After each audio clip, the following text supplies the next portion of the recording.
네, 오늘 본문 요한복음 1장 19절로 23절까지 말씀을 보고 우리가 오늘 배운 것들을 토대로 설교를 한번 작성하는 것을 잠시 보도록 하겠습니다. 요한복음 1장 19절 23절 본문을 이제 봐야 되겠죠. 19절 23절 5절밖에 안 되는데 오늘 본문을 볼 때 우리가 이제 주어 수어 중심으로 육하 원칙에 입각하여 이제 풀어나갈 텐데, 그러기 위해서는 오늘 이 19절부터 23절이 주어 수어가 하나로 딱 돼 있으면은 해석하기는 쉬운데, 이제 그게 아닌 경우가 많이 있습니다. 오늘 본문 같은 경우도, 그래서, 문단을 누가 말한 부분, 또 이건 누가 말한 부분, 이래서 이제 문단별로 한번 나눠보면은 19절, 하반까지가 유대인들이 말하는 부분, 질문하는 부분이고요. 또 19절 하반절부터 21절까지 그거에 대한 요한의 대답이었어요. 그렇게 묶을 수 있겠죠. 그리고 또 22절은 또 유대인들의 또 질문이에요. 그리고 23절은 또 요한의 대답이었습니다. 이렇게 나누면은 비교적 이게 없을 때보다 쉽게 이 본문들이 들어오게 될 것입니다. 그러면은 우리가 이제 육하 원칙에 의해서 이거를 분석하려고 하는데, 먼저 육하 원칙에서 가장 중요한 것은 주어와 수어를 찾는 것입니다. 주어와 수어를 찾는 게 가장 중요합니다. 그래서 우리가 주어 수어를 찰 때 문단별로 주어 수어가 다 다르게 있습니다. 그래서 첫 번째 이 19절에 주어 수어를 찾기 위해서 첫 번째 일주어라고 이렇게 편의상 이렇게 써봤습니다. 그래서 첫 번째 주어는 유대인들이 예루살렘에서 제사장들과 레인들을 요한에게 보내어 내가 누구냐 물을 때, 결국 유대인들이 물었다라는 거예요. 그죠? 유대인들이 주어가 되겠죠. 그래서 유대인들 쓰고요. 그러면 수어는 내가 누구냐고 물을 때 했어요. 물었다라는 동사가 나오겠죠. 그래서 물었다라고, 이제 일단은 육하 원칙에서 주어와 수어만 찾으면 거의 50%는 찾았다고 보면 됩니다. 그리고 나머지 누구에게 무엇을 또 어디에서 어떻게 언제 왜 이런 거는 그리고 수로를 다 설명해주고 또 수로를 보충시키는 그런 역할을 해요. 그래서 수로에 다 포함이 됩니다. 그래서 유대인들이 물었어요. 물었다면 누구에게 물었다라는 게 나오겠죠. 그래서 누구에게 물었냐면 여기 오늘 본문이가 요한에게 물었다라고 합니다. 그래서 유대인들은 요한에게 물었다. 말이 되죠. 그럼 무엇을 물었느냐? 무엇을? 오늘 본문이 보니까 무슨 말하면 내가 누구냐라고 물었습니다. 내가 누구냐라고 물었습니다. 다른 말로 유대인들은 요한에게 내가 누구냐라고 물었습니다. 그럼 어디서 물었는지 오늘 본문 보니까 나와 있어요. 그죠? 어디서? 예루살렘에서 물었다. 이게 다 그 수어를 설명해 주고 있는 것이 다 되죠. 예루살렘에서 물었다. 만약에 이게 설명이 안 되면 우리가 잘못 찾은 거예요. 수어를 설명하지 못한다면 잘못 찾은 것입니다. 다 연결이 돼야 돼요. 그러면 어떻게 물었는지 오늘 본문이 나와요. 어떻게, 어떤 방식으로 제사장들과 레인들을 보내어서 요한에게 물었다라고 나옵니다. 그죠? 그래서 제사장들과 레인들을 보내어 물었다. 이렇게 됩니다. 이게 19절의 내용들입니다. 물론 다른 것들은 필요 없어요. 다른 이름 없는 것은 지워도 되겠죠. 없는 것들은 지우고요. 이렇게 하고 나면은 오늘 요 간단한 첫 번째 문장에서는 우리가 핵심이 딱 보이는 거예요. 유대인들이 요한에게 물었다. 무엇을? 내가 누구냐고. 예루살렘에서 물었다. 제사장들과 레인들을 보내 물었다. 그래서 핵심을 찾는다면은 유대인들은 요한에게 내가 누구냐고 물었다. 이거가 이 문단의 핵심이라고 할 수 있죠. 어디서 물었는지 그리 중요하지 않잖아요. 그죠? 누굴 통해서 물었는지 그리 중요하지 않아요. 그래서 이 일 주어를 통해서 한 문장을 만든다면 우리는 오늘 본문을 통해서 유대인들은 요한에게 네가 누구냐라고 물었다. 그래서 부드럽게 표현하기 위해서 유대인들이 요한에게 누구냐고 물었다. 이렇게 뽑을 수 있고요. 이제 대답이 나오죠. 두 번째 문단에서는 요한의 대답이 납니다. 그래서 요한이라는 부분이 여기 있죠. 요한. 여기서 이어서 요한의 대답을 우리가 한번 살펴보도록 하겠습니다. 요한의 이 두 번째 문단에도 주어와 수어가 있습니다. 당연히 주어는 요한이 대답한 부분이니까 요한이겠죠. 요한. 그리고 수어를 보니까 이렇게 해서 요한의 증언이 이러하니라. 그러니까 요한이 증언했다라고 하면 되겠죠. 증언했다. 그러면 그게 수어가 되겠죠. 증언했다. 이제 나머지 모든 부분은 증언했다와 연결이 돼야 됩니다. 그래서 무엇을 증언했냐? 오늘 본문 여기서 무엇을 증언했냐 살펴보니까 나는 아니라고 증언했어요. 나는 아니야. 그러니까 여기까지면 나는 아니야라고 끝나면 궁금하죠. 무엇이 아니야? 오늘 본문 보니까 뭐라고 했어요? 그리스도가 아니야. 나 엘리야가 아니야. 그 선지자가 나 아니야. 라고 증언했습니다. 그렇죠? 그럼 어떻게 증언했느냐? 어떻게? 요한이 어떻게 했는지 그걸 말해야 돼요. 오늘 본문 보니까 드러내어 증언했다라고 합니다. 드러내어 증언했다. 그래서 오늘 두 번째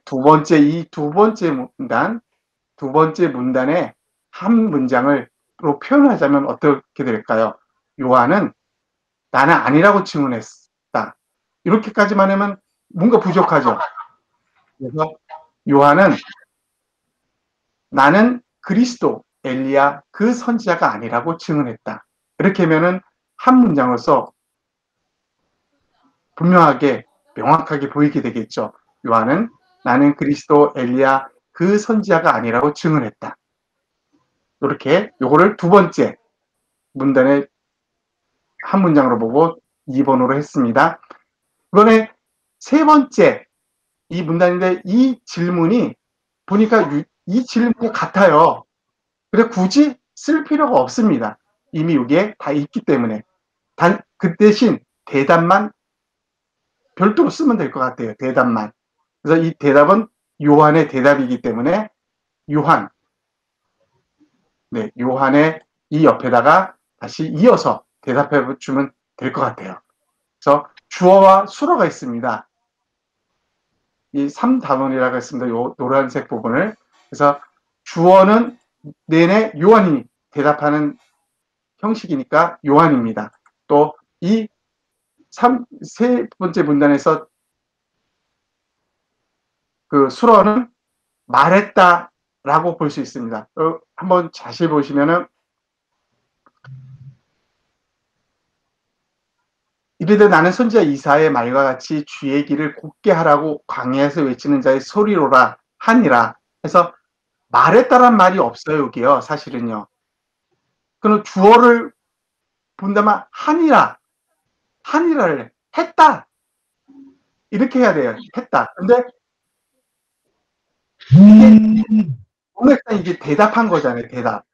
그래서 말했다라고 넣어봤습니다. 그러면 그것이 맞는지 안 맞는지를 이제 우리가 다른 이제 말했다 요거를 설명해주는 다른 육하 원칙들을 살펴보면서 우리 파악할 수 있습니다. 무엇을 말했느냐?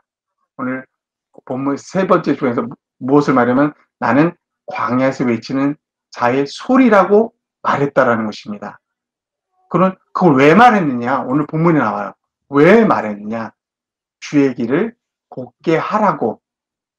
그리고 이게 더 연장 세분화된 부분이죠. 세분화시켜서 말을 오늘 본문은 어떻게 쓰냐면 선지자 이사의 말과 같이 주의 길을 곧게 하라고 이렇게 말했다라는 것입니다. 그러면 오늘 세 번째 문단의 주어의 한 문장을 본다면은 요거는 어디 빠질 게 없어요. 그죠? 빠질 게 없는 완벽한 중요한 내용들이 다 있습니다. 그럼에도 불구하고 우리는 요거를 좀 줄여봐야 됩니다. 자, 요한은 광야에서 외치는 자의 소리라고 말했다라고 여기까지는 들어가야 했죠. 주의 길을 곧게 하라고 이것도 들어가야 되겠죠. 단지 선지자 이사의 말과 같이는 우리는 줄이면 어떻게 줄일 수 있습니까? 성경과 같이 이렇게 줄일 수 있어요. 그래서 요한은 성경과 같이 주의 길을 곧게 하라고 광야에서 외치는 자의 소리라고 말했다. 이렇게 세 번째 문단의 한 문장을 볼 수 있습니다. 이렇게 해놓고 보면은 우리가 이거에 장점이 있습니다. 장점이 무엇이었냐면 덩어리로 통째로 볼 때는 자세히 보이지 않았던 것들이 팍 펼쳐서 보니까 너무나 자세히 보이는 것입니다. 첫 번째는 유대인들이 요한에게 누구냐고 물었고요. 두 번째는 요한은 나는 그리스도, 엘리야, 그 선지자가 아니라고 증언했고요.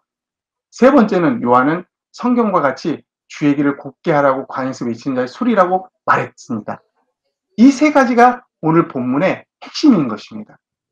그러면 이 세 가지 문장을 한번 모아봤습니다. 한 문장 연결해서 모아봤습니다. 이렇게 모아봤습니다. 이것만 보면은 오늘 본문의 핵심이 무엇인지를 눈에 탁 들어오는 것입니다. 이거를 했을 때와 그냥 이런 걸 안 하고 이 통으로 이것만 봤을 때하고 차이가 엄청납니다. 우리가 하면 할수록 그 차이를 더 분명하게 알게 될 것입니다. 그렇다면 1, 2, 3을 또 통으로 한 문장을 만들 수 있어요. 요약해보자는 거죠. 1, 2, 3. 그러면 이거는 유대인들의 질문, 2와 3은 요한의 대답. 어느 정도 묶을 수 있겠죠. 그것을 오늘 본문에 한번 묶어본 1의 3장. 유대인들이 물을 때 요한은 나는 그리스도, 엘리야, 여기서 그 선지라고 하는 게 좋겠죠.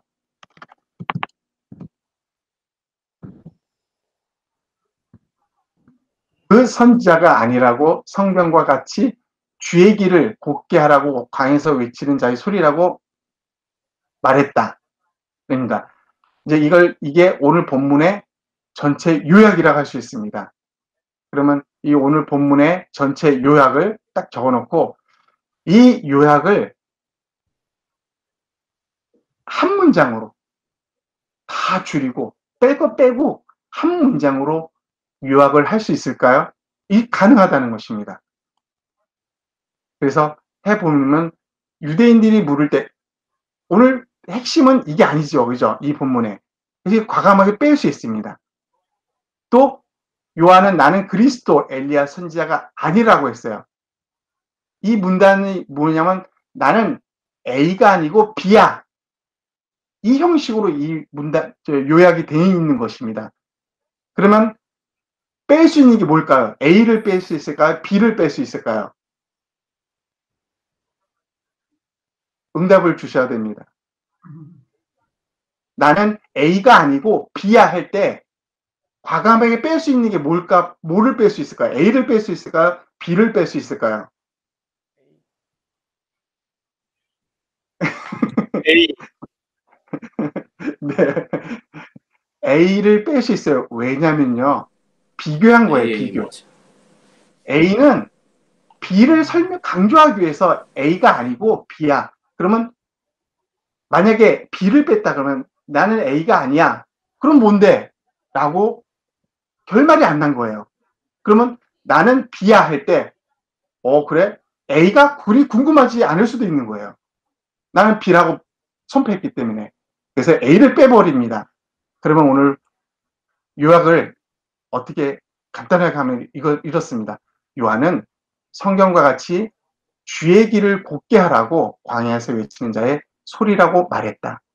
이게 오늘 본문의 핵심이라고 볼 수 있는 것입니다. 오늘 이 한 문장을 이제 이렇게 만들어 놓고요. 우리가 이렇게 한 문장을 만들어 놓고 오늘 본문의 핵심은 이거였구나 하면서 이제 설교하기 위해서 이제 설교로 넘어가 보도록 하겠습니다. 설교하기 위해서는 여러분 나중에 사용법을 알겠지만은 이게 이렇게 이 전체를 움직일 때 오른쪽 마우스 클릭하고 좌우 상하 다 이렇게 움직일 수 있어요. 오른쪽 마우스로 편의상 나중에 다 배우게 될 겁니다. 자, 여기서 이 부분에서 이제 내가 이것을 설교하기 위해서 이 한 문장을 보고요. 내가 이것을 오늘 설교로 잡기 위해서 어떤 설교를 했으면 좋겠다라고 떠올리는 게 혹시 있습니까? 이렇게 이 본문을 보고 나서 그것을 옆에 나열해 보는 거예요. 저는 이렇게 했어요. 요한의 사명, 소리가 꽂히는 거예요. 저는 성경 전체를 통해서 저는 나는 소리야라고 말하는 사람은 없는 것 같아요. 그죠? 그러니까 꽂힌 소리야. 이 요한의 사명이라는 것을 한번 살펴봤고요. 또 요한이 자신의 분명한 위치가 뭐다라고 말한 부분이잖아요. 그런 것도 한번 살펴볼 수 있고요. 또 요한과 예수님의 관계, 이것도 좀 살펴볼 수 있겠죠. 더 나아가자면 이게 더 나가면 뭘 볼 수 있을까요? 나와 예수님의 관계, 그 위치가 예수님은 어떤 위치고 나는 어떤 위치에 있는지를 살펴볼 수 있다는 것입니다. 그리고 주의 길을 곧게 하는 자, 오늘 본문에 나와 있죠. 주의 길을 곧게 하는 자. 이거에 대해서도 설교하면 참 좋겠다는 생각이 들어요. 또 광야에서 외치는 자라고 나와 있습니다. 그죠? 이제 요거에 대한 이사야서에 대한 본문이 여기 나와 있고요. 성경과 같이 외치는 자. 이게 오늘 여기 보면 성경과 같이 뭐예요? 요한은 성경과 같이 외친 자예요. 그러니까 성경 더 우리가 깊이 나가면 요한이 외침은 성경을 통해서 성경 안에서 외쳤다라고 볼 수도 있다라는 거죠. 이런 거 하나하나 보면은 놀라운 제목들이 될 수 있을 것 같습니다. 말씀대로 외치는 자. 이 중에 저는 이제 이 소리에 꽂혀서 소리라는 것을 중심으로 저는 설교를 한번 작성해 보았습니다. 컴퓨터가 좀 느리죠? 그래서 먼저 제목을 잡았습니다. 제목을 뭐로 할까 해서 저는 소리와 그 소리의 주인공에 대해 이렇게 적어봤습니다. 소리는 사실 아무 의미 없잖아요. 근데 그 소리를 내는 본체가 있어요. 본체. 주인공이죠. 이게. 이렇게 한번 잡아봤고요.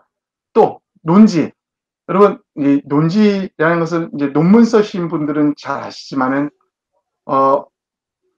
어떤 논문이건 그거를 한 문장으로 내 논문은 이거야. 딱 한마디로 한 문장으로 말할 수 있는 그거를 오늘 내가 설교할 때 이거를 한마디로 말하면 이거야 라고 나타내 주는 것. 그것을 논지로 보고 저는 이렇게 만들어 봤습니다. 소리는 생명과 능력이 없는 도구로 존재할 뿐이고 그 소리의 실체이며 생명과 능력을 가진 주인공은 예수님입니다. 라는 논지를 펼치고요. 이 논지를 설명하기 위해서 대지들이 필요합니다. 이것을 설명하기 위한 부분이죠. 대지.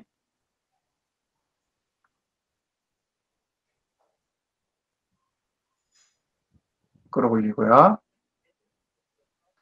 이 대지를 보기 위해서 이제 저는 첫 번째 대지로 사람들의 관심 속에 있었던 요한을 살펴봤어요. 그리고 두 번째는 드러내어 자신은 그리스도가 아니라고 한 요한을 살펴봤고요. 또 세 번째는 자신은 소리라고 말한 요한. 이렇게 요한에 대한 중심으로 살펴봤습니다.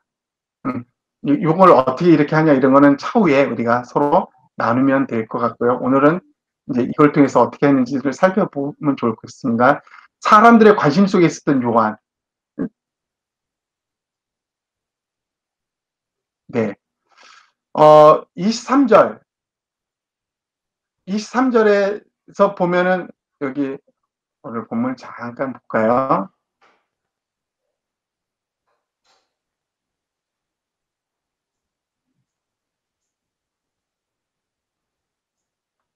네.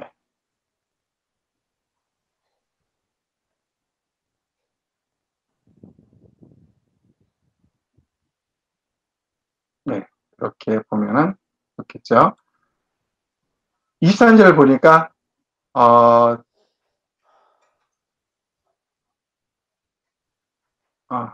여기를 보니 네.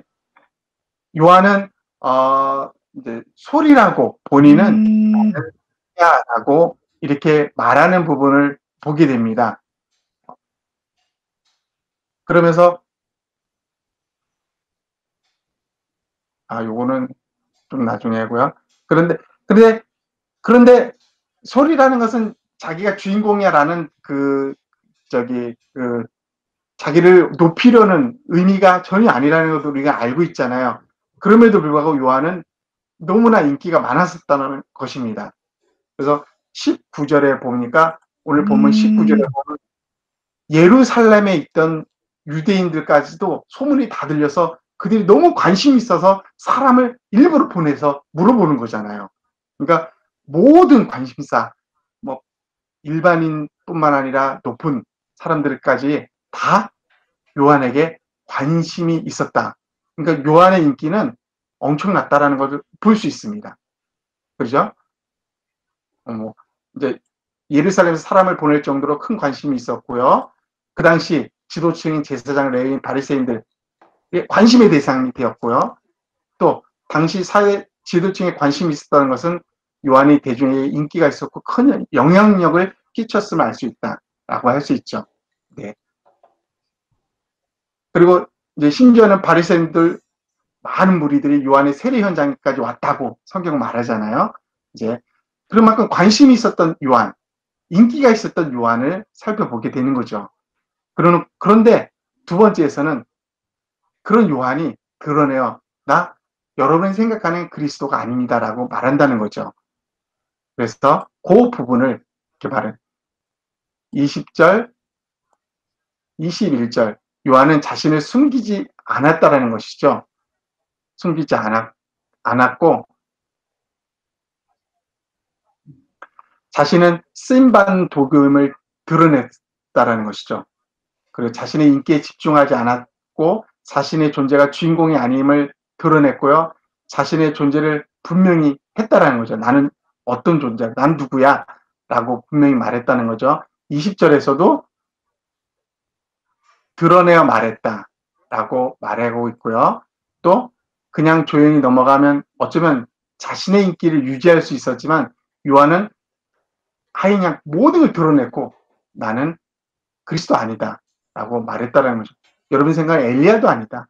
그 선지자도 아니다 라고 말했다는 것입니다. 그리고 나서 이제 엘리야도 선지자 아님을 밝히고 나서 여러분 근데 놀라운 것은 사실은요. 사실을 우리가 살펴보면 놀라워요. 놀라운 사실이 발견되는데 왜냐하면 말라기 4장 5절에 엘리야 선지자 엘리야를 보내겠다고 약속했거든요. 그리고 나서 마태복음 11장에서는 예수님이 친히 말합니다. 여자가 낳은 자 중에 세례 요한보다 큰 이가 일어남이 없도다. 이렇게 말하면서 13, 14절에는 이어서 말합니다.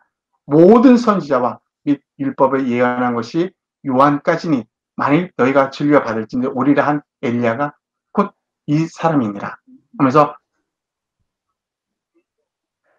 그 엘리야를 나는 아무것도 아니라고 했던 그 엘리야, 그를 예수님이 높이는 것을 보게 됩니다. 그는 이런 사람이야 라고 높이는. 그래서 이걸 통해서도 사실은 많은 은혜가 되는데 자신의 존재를 분명히 한 결과가 있었다는 거. 요한은 나 그리스도 아니야, 엘리야 아니야 하면서 나는 그냥 소리야 이렇게 낮아졌던 그가 높아지는 일들이 벌어지게 되는데, 그것은 뭐냐면 자신이 스스로 주장해서 자신 말로 높아지는 것이 아니라 예수님이 인정했다라는 것입니다. 인정하고 그리고 나서 높아지고, 결국은 예수님이 높이셔야만 높아진다라는 그런 깨달음도 얻게 되는 거겠죠. 예, 마지막으로 이제 자신은 소리라고 말한 요한을 보게 됩니다. 23절에 보니까 나는 단지 소리다라고 말합니다. 소리라는 것을 우리가 한번 생각해 봐야 되겠죠. 소리. 성경에는 뭐 이거에 대해 더 자세한 내용이 없기 때문에 우리는 오늘날도 소리라는 것은 어떻게 쓰이고 있는지를 생각하면 추측할 수 있죠. 자랑하거나 주장할 수 있는 그런 어떤 존재로서의 있는 게 아니죠. 형체가 없고 존재가 없고 또 뭐 높아지거나 존경받을 수 있는 게 소리는 그 대상이 아니라는 거죠. 그렇다면 소리의 주인이 따로 있다는 것을 우리는 알게 됩니다. 소리를 통하여 생명이 전달되지만 소리에 생명이 있는 것은 아닙니다. 반드시 소리를 내는 생명의 주인이 있다는 것입니다. 또 소리는 주인이 말하는 대로 울리기만 하는 그런 존재라는 거죠. 또 소리는 자신이 원하는 것이 아닌 주인이 원하는 것만을 내는 그런 존재가 소리의 존재예요. 또 소리는 주인의 죄송합니다.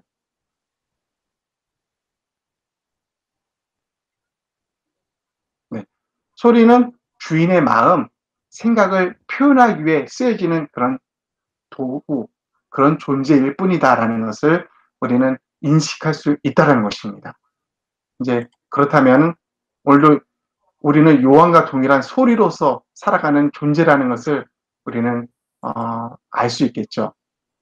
그래서 그리스도인은 주인, 예수, 복음, 말씀을 나타내고 증언하는 소리와 같은 존재이다. 그리스도인, 우리는 소리와 같은 존재라는 것을 이제 살펴볼 수 있겠습니다. 이제 이거를 기점으로 우리가 이제 이것만 가지고도 우리는 설교를 할 수 있는 거죠. 도입과 마무리의 마지막에 마무리, 이 마무리만 개인적으로 넣으면 되겠죠. 그래서 전 도입만 잠깐 살펴볼게요.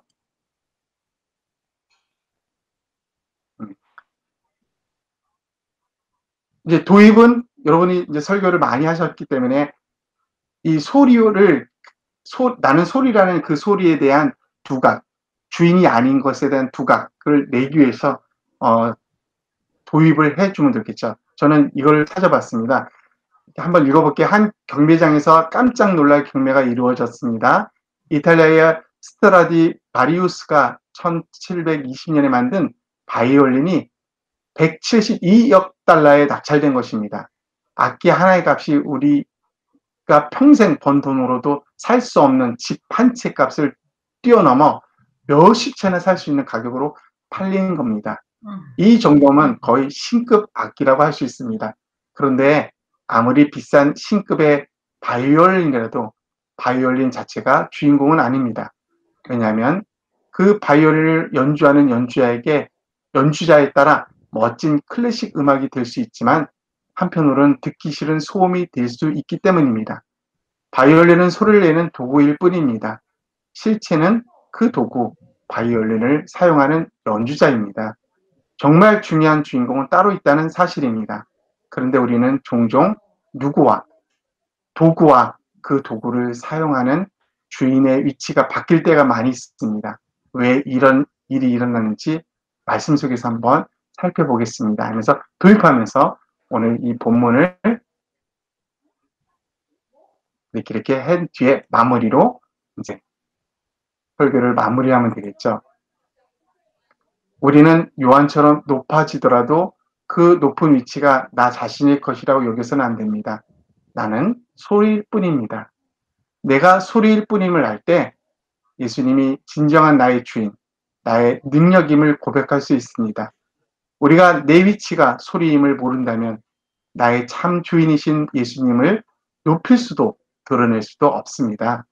요한은 평생 자신은 소리임을 드러내어 고백함으로 소리 주인이신 예수 그리스도 한 분만을 높이며 살았습니다. 저와 여러분도 나의 주인 되신 예수님을 나타내고 드러내는 소리로 살기를 축복합니다. 그때 비로소 나의 제대로 된 인생을 살 수 있습니다. 이렇게 해서 설교를 마무리하면 되겠죠. 마무리로 이거에 대한 이제 오후 시간이나 팀별, 구역별, 순별 모임 때 이렇게 나누면 목사님의 이 설교 내용을 중심으로 모이면 되겠죠. 이제 지금 나의 위치를 알고 있으니까 또 현재 나는 내 인생을 소리로 살고 있으니까 주인으로 살고 있으니까 나는 소리임을 인정한다면 내 남은 인생 주인을 드러내고 나타낸 삶을 기쁨으로 살아갈 각오가 되어 있습니까? 만약 그렇지 않다면 그 원인은 무엇입니까? 이거를 이제 팀별로 심도 깊게 나누면서 정답을 말하는 게 아니죠. 이거는 삶을 나누니까 각자 다 나누면 아주 풍성하지 않을까. 네. 오늘 설교의 예는 여기까지고요. 혹시 질문 하실 말씀이 있으실까요?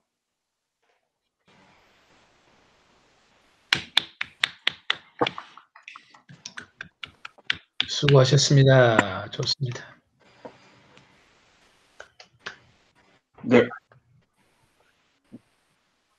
40분, 35분밖에 안 했네요. 공유 중지를 일단 나가고 우리가 나머지 시간은 서로 나누고 마무리하는 시간을 갖도록 하겠습니다.